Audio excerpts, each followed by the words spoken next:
달리다 굼, 소녀야 일어나라, 이런 뜻이죠. 주님이 우리 영혼에도 말씀해 주시고 우리가 그 음성을 밝히 듣게 되시기를 축복합니다. 하나님의 말씀을 사랑하며 하나님이 기뻐하시는 길을 걷는 저희들 되기를 간절히 소원합니다. 저는 지난 월요일 결혼식 주례를 하고 왔습니다. 한국과 영국 국제 결혼인지라 설교문도 미리 다 준비를 해서 번역을 해서 나눠드리고 기도문도 다 번역해서 드리고 동시 통역과 함께 결혼식을 섬기고 왔습니다. 요즘은 국제 결혼하시는 분들이 점점 늘어가고 있습니다. 제가 이분들을 위해서 기도할 때에 그 가정에서 태어나고 자랄 자녀들의 정체성을 위해서 기도합니다. 나는 어떤 나라 사람이지? 그것 때문에 많은 혼란과 아픔을 경험하기 때문입니다. 수원에서 원전 침례교회를 목회하시는 김요셉 목사님도 어머니가 미국 분이시고 아버지는 한국 분이십니다. 아버지의 영향으로 목사님은 어려서부터 한국 사람으로 자라도록 교육을 받았습니다. 이름 김요셉, 분명히 한국 이름이에요. 그런데 외모가 서구적이어서 많은 차별과 놀림을 받으면서 어린 시절을 보내야만 했습니다. 그래서 어린 김요셉 목사님의 소원은 검은 머리에 노란 피부가 되는 것이 기도 제목이었습니다. 목사님의 책 중에 나오는 내용인데요, 하루는 학교에서 너무 힘든 날을 보내고 집에 와가지고 엎드려가지고 엉엉 울고 있는데 어머니가 꼭 안아주시더랍니다. 그런데 생각해 보니까 어머니는 외국인인 거예요. 그래서 어머니께 물었습니다. 어머니는 미국 사람인데 왜 여기 사세요? 그때 어머니가 이렇게 대답하십니다. 예수님 사랑 때문이지. 엄마는 예수님이 날 위해 죽으시고 구원해 주신 것이 너무 감사해서 그 사랑을 전하는 것이 소원인데 미국보다는 예수님을 모르는 사람이 많은 한국에서 예수님 전하면서 살고 싶었단다. 그러면서 예수님의 사랑에 대해서 말해주는 거예요. 여러분, 이것이 천국 백성의 삶이죠. 어머니의 이야기를 들으면서 김요셉 목사님은 그날 예수님을 나의 구주, 나의 주님으로 영접하게 됩니다.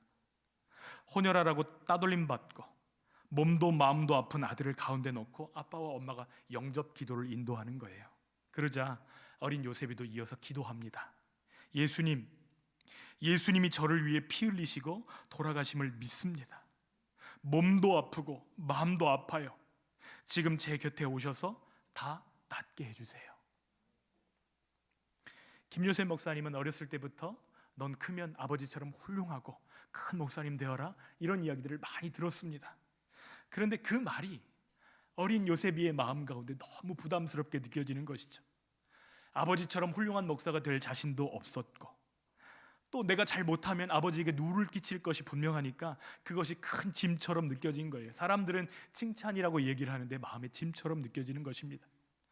그런데 미국에서 공부하던 중에 어느 날 아버지 목사님께서 미국의 집회를 인도하러 오셨다는 소식을 듣고 호텔로 찾아갑니다.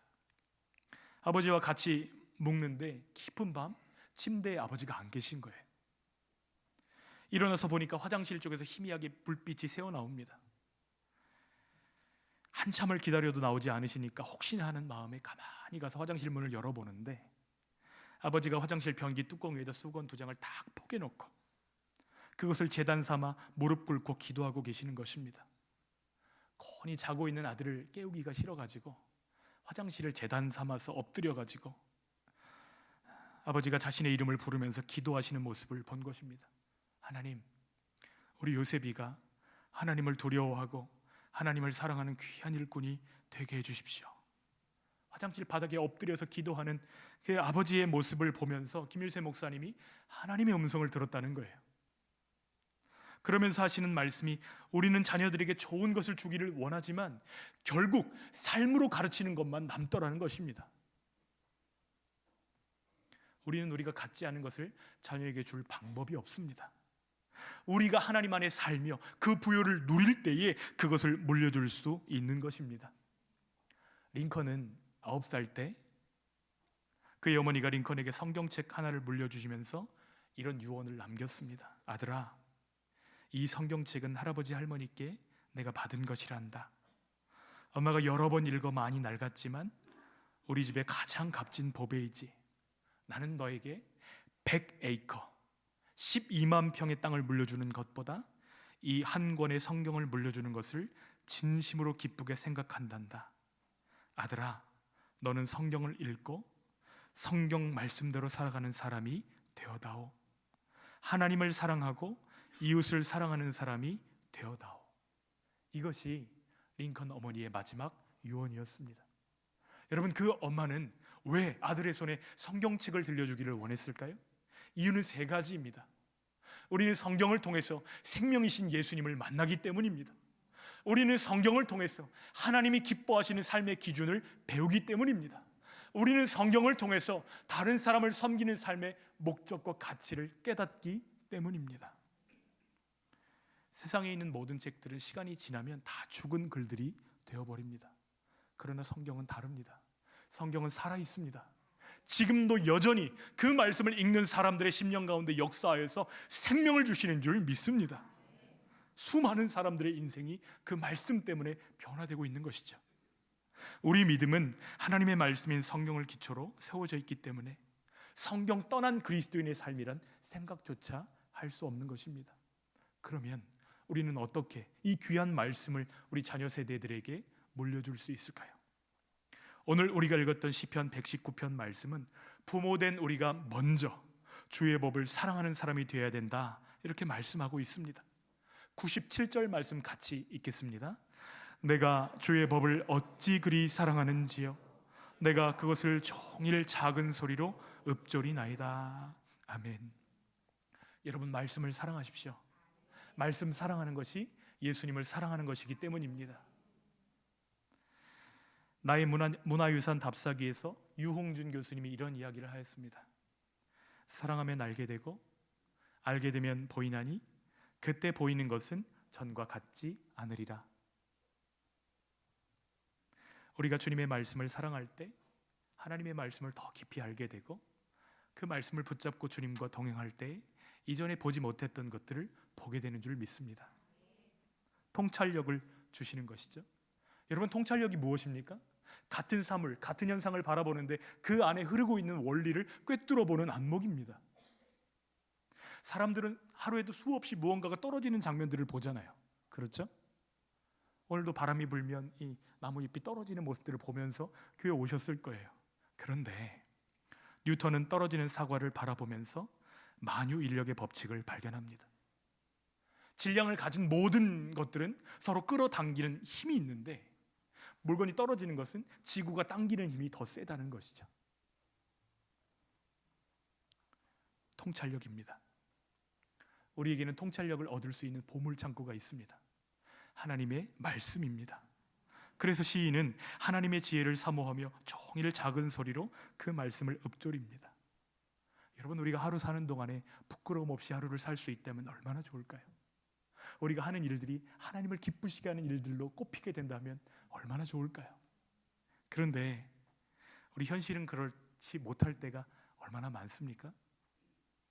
우리는 너무 쉽게 화를 내고 우리는 너무 쉽게 죄를 짓습니다. 너무 쉽게 말하고 너무 쉽게 상처를 주고받습니다. 죄에 대해서도 너무 쉽게 무너지고 선택의 기로에서도 하나님이 기뻐하시는 뜻이 무엇인지 알면서도 주저하다가 때를 놓칠 때가 얼마나 많은지 모릅니다.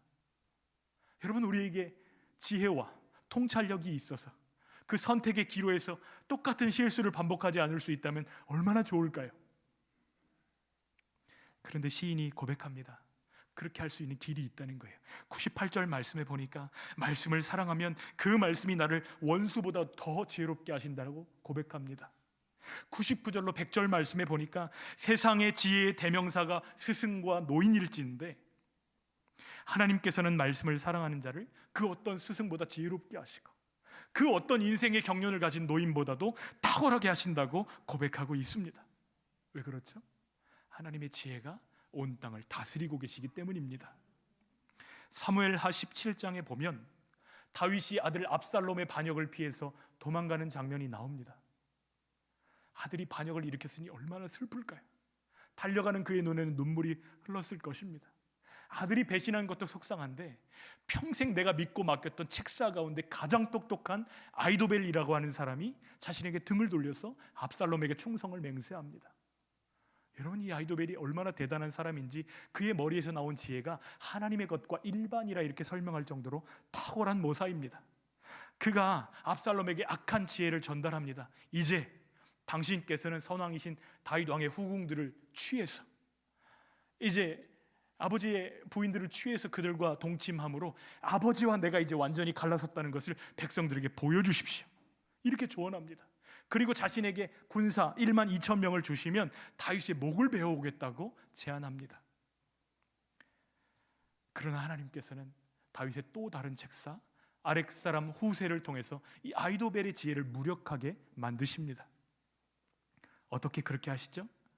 주의 계명이 항상 나와 함께하므로 그것이 나로 원수보다 지혜롭게 하나이다. 다윗이 하나님을 경외하고 후세가 하나님의 말씀을 사모할 때 하나님께서는 역전의 기회를 맞게 하시는 것이죠.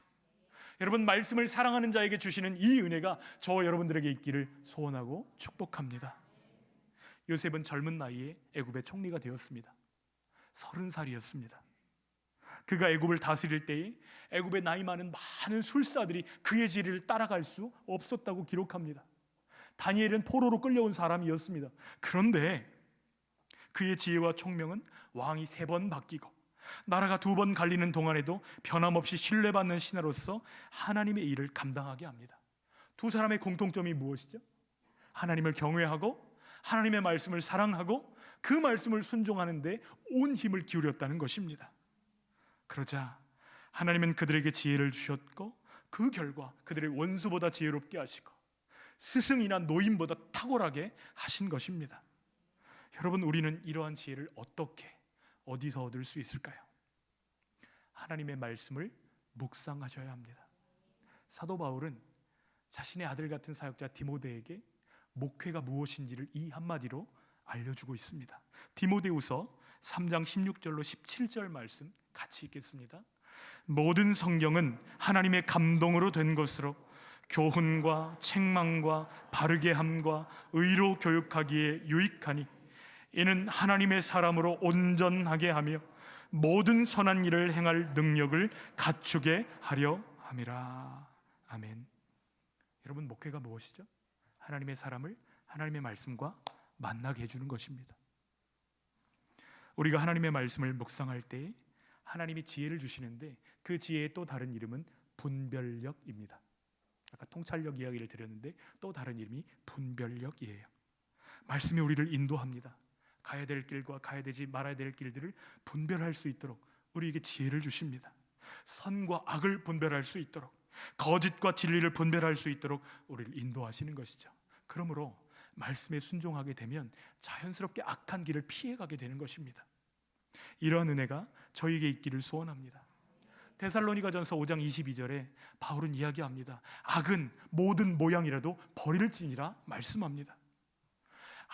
아무리 보기 좋게 포장되어 있다 할지라도 악한 것의 끝은 죽음이라는 것을 분명히 보고 있기 때문에 그래요. 욕심이 자라면 죄를 낳고 죄가 장성한 즉 사망을 낳는다고 말씀하셨습니다. 그래서 주님은 사랑하는 자녀들에게 악은 모양이라도 버려야 된다 이렇게 말씀하시는 것이죠. 여러분, 이 일이 어떻게 가능할까요?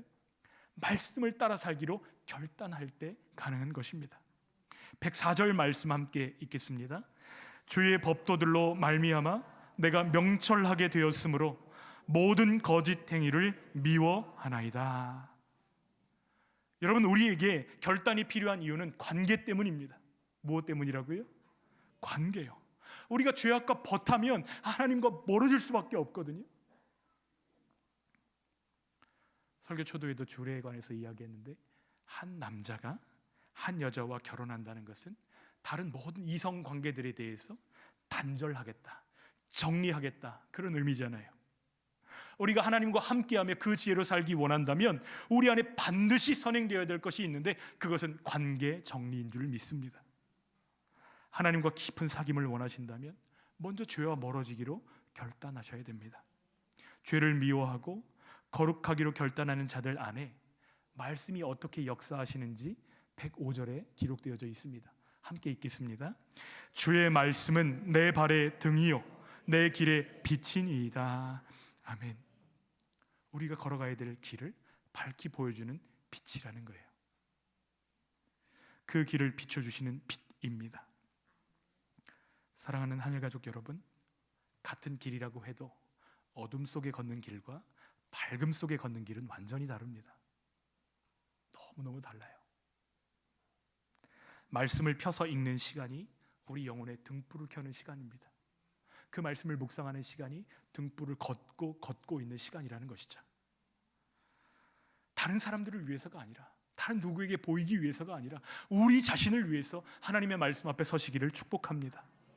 가정의 달에 요즘 제가 가장 많이 받는 기도 요청은 자녀들의 신앙 양육에 관련된 것입니다. 하나님, 우리 아이가, 우리 손주가 예수님 말고 구원의 확신을 누리기 원합니다. 그 삶과 인격으로 예수님을 만나게 해주십시오. 이런 기도 제목을 가장 많이 받습니다. 그런데 우리가 이 신앙 양육에 있어서 실패하는 이유가 무엇이죠? 대부분의 양식이 율법적이고요, 힘에 의한 강요가 많다는 거예요. 뭐라고 이야기하죠? 너 예배 빠지지 마, 이렇게 얘기합니다. 예배 빠지면 왜 안 좋은지, 예배에 참석하는 것이 얼마나 은혜로운지를 설명해 주는 부모님이 많을까요? 적을까요? 예배 빠지지 마, 빠지면 용돈 금지. 그런데 우리 신앙은 그런 방식으로 전수되지 않습니다. 내가 먼저 하나님의 놀라운 사랑을 경험하고 남들이 하지 말라고 그래도 그 사랑 가운데 너무 좋아가지고 흥분하고 감사하고 감격하고 좋아하면, 하지 말라고 해도 그것이 무엇인지 관심을 갖게 되고 내가 하라고 권하지 않았는데도 이미 믿고 있는 것이 신앙 전수의 방식인 것이죠. 시편 119편 7절, 109절, 110절 말씀을 보면 여전히 시인의 상황이 좋지 못합니다. 악인들이 시인을 해하려고 올무를 놓고 있고 심한 고난이 여전히 그 앞에 있습니다. 시인의 생명은 위기에 처해 있고 자칫하면 그 어두움 때문에 마음이 무너지기 직전입니다. 그런 상황에서도 말씀을 잊지 않고, 말씀을 놓지 않고, 말씀을 떠나지 않고 있는 거예요. 오히려 하나님 말씀을 지키려고 온 마음을 말씀에 기울이고 있습니다.